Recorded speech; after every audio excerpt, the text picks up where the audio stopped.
studio this afternoon, including our next one. That's Mara Smith, who is the founder and CEO of Inspiro Tequila. How are you? Hi, good. I didn't know we were drinking this early. I would have brought tequila. It's not that early, is it? Yeah. How are you? I'm good. How are you? I'm doing great. Is this your first BevNet Live? It is. And Really exciting. it's been, I'm sure, kind of a crazy experience for you, no? It is. It's really exciting. Well, one, I'm a really good consumer, so I actually enjoy going around and trying products. Yes. So that's been like probably. We one of have the a most few fun here to things. try. Yes. Just a few. I Yes. think I want to say there's at least 100, probably 150 different beverage brands here, at least. Then I have a lot more to get through, but I've been trying. Let's talk about your brand, Yeah. Inspiro Tequila. Talk about the origins, the development of Inspiro. Yes. So, in a former lifetime, I was a lawyer. That's not what drove me to drinking. Maybe my teenagers did. But anyways, I've been a tequila drinker for years. It just became my clean spirit choice. And what I kept hearing is all these women saying that they are tequila drinkers. And I just started doing a lot of research and discovered that, 50% of tequila consumers are female. And I just didn't think any brands were really doing a very good job at really focusing on this consumer. She's kind of overlooked in the spirits industry. More wine or hard seltzers are, marketed towards women, but not hard alcohol, not spirits. Mm-hmm. So I decided that I was going to really dive in and research the category, and I had the impeccable timing in February of 2020. I'm like, I'm going to start a tequila company. Well, a tequila company you started, and this is a very crowded category that you entered. I know you talked a bit about the differentiation, really focusing on women consumers, but talk about the process of making this from where you're sourcing the liquid to what you want the bottle to look like to what you want the label to look like, because that all makes a big difference. Yes. Yeah. Everything I wanted to be kind of really focused on this consumer and what I would look for from the look, taste, and aroma. So the bottle design was very purposeful. One, I wanted something that was easy to hold and pour. So functionally, it tapers in the middle, so it's actually easy to hold because I found these big, round, stocky bottles hard to manipulate. I wanted it sleek and sophisticated, something I'd want to put on my back bar. And I guess coming in as an outsider to the industry, you don't know what you don't know. So I'm like, I'm going to do this custom bottle. I wanted painted gradient from white to clear to white. I didn't realize that's actually like a very complicated way to do a bottle. But we got it done. And then because I, am focused on consumer, I also had the opportunity to bring a female perspective to an industry where there are not a lot of women. Mm-hmm. So for me, it was important to have women involved in every part of the process. So I found this legendary master distiller in Mexico, Ana Maria Romero Mina, and had her kind of bring the vision to life, and she's amazing. I found a distillery that would let me bring my own chef into their kitchen, so bringing my own master distiller in. And I didn't know this until I started doing the really difficult job of a lot of due diligence and taste testing. Many brands, but that so many brands were using additives. So coloring, flavoring, glycerin, like 90% of tequila brands. I did not know that. I didn't know that either at all the brands I was drinking. So I said, can we create those taste profiles, like the sweeter taste profile, really easy to drink, but without using additives? So that was really where I set out to try and figure out, like, how can we do it based on our process? Mm-hmm. So we don't use a bulk tequila and tweak it. It's literally our specifications and our recipe from the agave selected and harvested, the cooking process. And our Blanco tequila is unusually, it's rested in barrels for a short period of time. And that's how we created the sweeter tasting notes and taste profile and took a lot of the bite out of the back end, but without using any additives. So often when you have that like vanilla, caramel, it tastes like that and smells like that. Yep.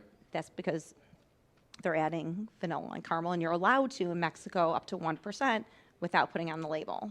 Oh, that's unfortunate because that completely changes the profile from a true to form, or at least a real, so to speak, tequila. Talk about the name. The name's it's such a beautiful name. Where'd you come up with the name? Thank you. So Inspiro means inspired in Spanish, and it's named in honor of two women who have inspired me and gave me the confidence to believe I can do anything, including enter into a totally new industry. And that's my grandmother and my mother. Oh, wow. So, that's really nice. Thank you. You also have a great charitable component to what you guys do. Can you talk about that? Yes. So the Inspiro Purple Bicycle Project, named after, I guess, just an episode in my life where either I showed how determined I was or stubborn as a child. But the story is about me, wanting to ride this big purple bicycle that was way too large for me. I was 4 years old, did not know how to ride a two-wheeler. All the adults told me, you're too small. My parents, said I couldn't do it. So, of course, I set out to prove everyone wrong and, tried all day falling over until I was finally riding the bike. Still couldn't sit on the seat and reach the pedals. But I named it after that because I thought there are a lot of other female founders, a lot of bumps in the road as you get started. And so what could we do to give back? And so we provide grants and mentoring to other female founders to get started on their journeys. So we provided 4 this past year. That is amazing, and it's so needed in our industry. I think I always go back to a stat where only 2% of venture capital investment go to female entrepreneurs and female founders in the CPG industry, and that's a stat that hasn't changed in 25 years. And if that's not a sign that there's a humongous problem that needs to be addressed at every level of the CPG industry, then I don't know what sign needs to be given to show that that is a major issue. And that leads to my next point, which is how are you getting on with your company? Because as you grow and as you develop, you are going to need new funding. You are going to need new partnerships, strategic and otherwise. So, what are the next steps for Inspiro? What do you guys need to grow from here? Yes. Well, one, I appreciate your first comment because actually funding's gone down. It was at like 2.3%, which is low enough, and then went to like 2.1%. So, and that's also part of the reason why I buy women-owned, I support women-owned, because I feel like as women-owned companies become more successful, we'll have more women at the table to invest back into other female founders. And that is hopefully how we'll start to balance that access to capital a little bit. For me, so right now we are self-funded. So I'm bootstrapped, and I believe in having some proof of concept first. And I want to build it really well in at least one market first. So Illinois, because that's my backyard. I'm in Chicago. And that's kind of how I look at it, growing really deliberately and strategically and going more inch wide, mile deep, not trying to spread ourselves too thin, but starting like one state at a time, as you know, and the Bev Elk business, I need a distributor in every state I go into, so it's not like I can just go all over at one time. And then I think finding out what our needs are as far as our financial needs as we grow, because I also believe that you have to be able to support every state you go into. I have, no illusions that like a distributor is going to be doing all the legwork for me. You have to be able to be in there and support, each market. Yeah. When you said Chicago, I immediately thought of one of my favorite restaurants in the city, Gibson's. Yeah. Are you guys in Gibson's yet? We are not in Gibson's yet. Well, to the Gibson's folks who are watching, you got to get Inspiro behind the bar for sure. But, when it comes to your off-premise, on-premise strategy, what does that look like?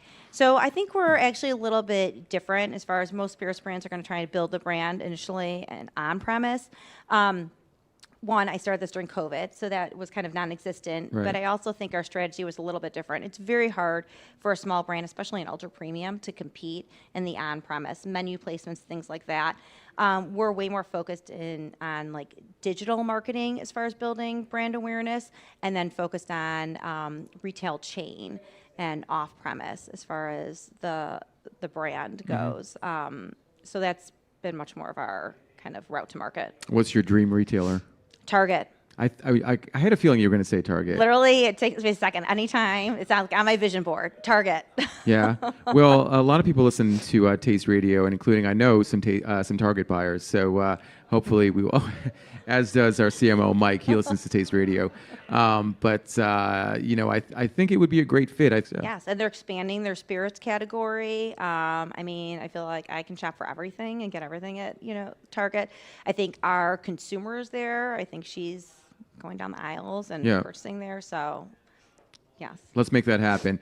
Please, let us know how we can help at any point in your journey, because I think you have a great brand. Clearly, you're a great founder, and thank you so much for joining us today. Really appreciate it. I'm going to have to give you some tequila later. I will not say no. I will not say no. Mara, thank you so much. Thank you. You can hand your mic over to Amanda.